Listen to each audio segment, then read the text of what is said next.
The most interesting thing in Impact is actually news from the UK.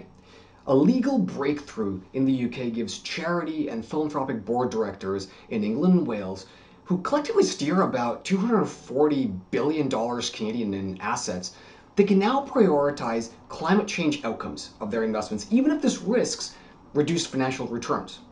Amazing, right? The legal ruling turns fiduciary duty upside down, and this is a game changer. Quickly, here's what happened. In an unprecedented UK High Court ruling, Justice Michael Green approved the proposed investment policies of two trusts, the Ashton Trust and the Mark Leonard Trust, both part of the Sainsbury Family Charitable Trusts Network. If you know the supermarket, you know who I'm talking about. They collectively operate something like 20 charities and philanthropic entities. And Justice Green affirmed that board directors could make investments to avoid the impacts of climate change, aligning them with the Paris Agreement, even when this involves financial risk by excluding a large part of the market. Seriously, this is big.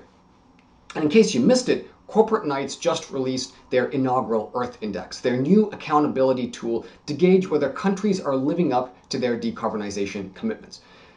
Climate action isn't just for environmental organizations, right? The entire social impact world contributes to climate change. Whether you're an NGO, a grassroots organization, a global development organization, a philanthropic organization, or an impact investment organization, everybody has a responsibility toward it. And our collective actions on climate change today also determine what social issues we'll have to fight tomorrow. So climate change affects every social determinant of health and well-being, from access to nutritious food to housing and livability, mental health, economic stability. And guess what?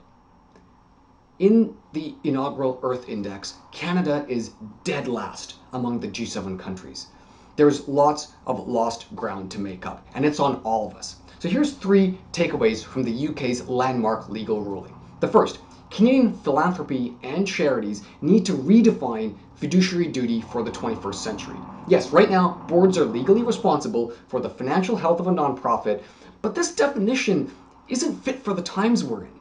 Fiduciary duty can no longer be about maximizing short-term financial well-being by investing in sectors and companies that create problems in the world in order to maintain that high level of return. The legal ruling in the UK that turns the definition of fiduciary duty upside down to say that risk of low or no returns, that's allowed. In fact, that is your duty. That's your new duty. And this is being rewritten in all of the essential governance documents, constitutions, articles of incorporation, trust documents, and so on. 21st century fiduciary duty must be about centering intergenerational justice, centering reconciliation, and centering planetary health. The second takeaway. In October of last year, a number of Canadian funders created the Canadian Philanthropy Commitment on Climate Change. There's lots of good wording in there, except targets.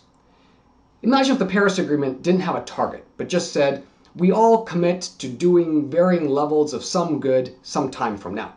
The philanthropic commitment is a bit like that. It's unclear who's accountable to what and by when.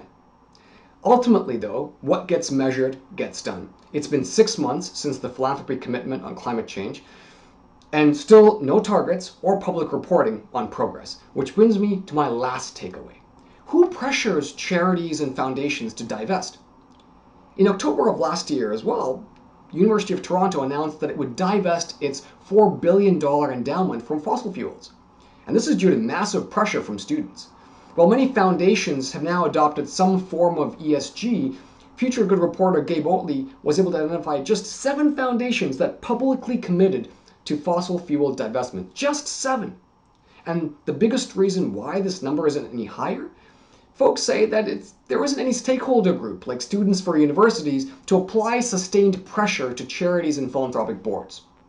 But there can be some forms of pressure from donors, from media, staff members, grantees, and of course, boards themselves, whose choices and decisions may actually be harming future generations and the planet. Oh, and guess what? They actually have the power to push for rewriting their fiduciary duty. And that's the most interesting thing in Impact this week. Back to the unusually warm weather here.